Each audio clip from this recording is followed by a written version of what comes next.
Baiklah, Assalamualaikum warahmatullahi wabarakatuh. Perkenalkan, nama saya Fitri dengan NIM 1910604001 dari Program Studi Manajemen Zakat dan Wakaf 1 Fakultas Ekonomi dan Bisnis Islam UIN Raden Fatah Palembang. Baiklah, di sini saya akan menjelaskan sedikit mengenai pajak penghasilan secara umum. Saja materi yang pertama, yakni objek pajak. Objek pajak diartikan sebagai sasaran pengenaan pajak dan dasar untuk menghitung pajak terutang. Yang menjadi objek pajak ataupun PPh adalah penghasilan, yaitu setiap tambahan kemampuan ekonomis yang diterima atau diperoleh wajib pajak, baik yang berasal dari negara Indonesia maupun dari luar negeri, yang dapat dipakai untuk konsumsi maupun untuk menambah kekayaan wajib pajak yang bersangkutan.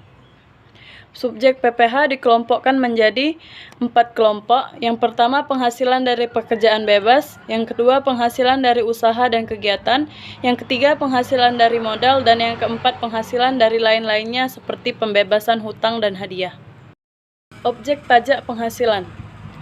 Yang pertama, penggantian atau imbalan berkenaan dengan pekerjaan ataupun jasa yang diterima atau diperoleh, termasuk gaji, upah, tunjangan, honorarium, komisi, gratifikasi, bonus, uang, dan pensiun.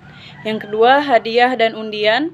Yang ketiga, laba usaha. Yang keempat, keuntungan karena perjualan atau karena pengalihan. Yang kelima, penerimaan kembali pembayaran pajak yang telah dibebankan sebagai biaya atau pembayaran tambahan pengembalian pajak. Dan yang keenam, bunga termasuk premium, distro, imbalan karena jaminan pengembalian hutang, dan lain sebagainya. Selanjutnya, yakni tidak termasuk objek pajak. Yang pertama, bantuan ataupun sumbangan. Yang kedua, warisan. Yang ketiga, harta termasuk setoran tunai. Dan yang keempat, penggantian ataupun imbalan sehubungan dengan pekerjaan ataupun jasa yang diterima dengan bentuk natura dan kenikmatan dari wajib pajak atau pemerintah. Yang kelima, pembayaran dari perusahaan asuransi kepada orang pribadi sehubungan dengan asuransi kesehatan, asuransi kecelakaan, asuransi jiwa, dan asuransi dwiguna, dan lain-lain. Selanjutnya, perhitungan penghasilan kena pajak. Dasar yang digunakan untuk menghitung besarnya pajak terutang adalah penghasilan kena pajak. Tetap bersumber pada laporan keuangan, daftar penghitungan raba rugi. Setelah dilakukan koreksi fiskal positif ataupun negatif, dapat diperoleh penghasilan neto setelah koreksi. Untuk wajib pajak, dalam mendapatkan penghasilan kena pajak harus terlebih dahulu penghasilan neto, setelah koreksi dikurangi dengan PTKP. Pajak terutang sama dengan tarif pajak dikali dengan penghasilan kena pajak. Yang selanjutnya, yakni subjek pajak. Terdapat 3 subjek pajak. Yang pertama, orang pribadi dan warisan yang belum berbagi. Yang kedua, badan atau terdiri dari PT. Yang ketiga, BUT atau bentuk usaha tetap. Selanjutnya, yakni yang tidak termasuk pajak. Yang pertama, kantor perwakilan negara asing. Yang kedua, pejabat perwakilan diplomatik atau konsulat atau pejabat lain dari negara asing. Yang ketiga, organisasi internasional dengan syarat Indonesia menjadi anggota tersebut.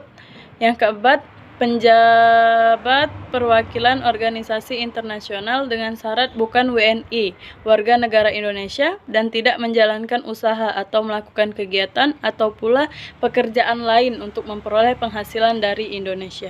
Materi yang terakhir, yakni cara menghitung pajak. Dalam menghitung pajak penghasilan terutang dibedakan antara wajib pajak dalam negeri dan wajib pajak luar negeri.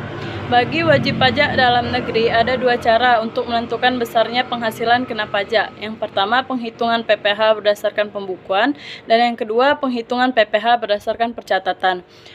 Dengan cara wajib pajak dalam negeri, pajak terutang sama dengan tarif pajak dikali dengan penghasilan kena pajak. Sedangkan wajib pajak luar negeri, pajak terutang sama dengan tarif pajak dikali dengan penghasilan bruto.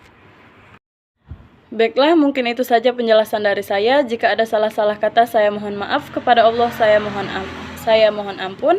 Saya akhiri, takwa intelektual dan profesional.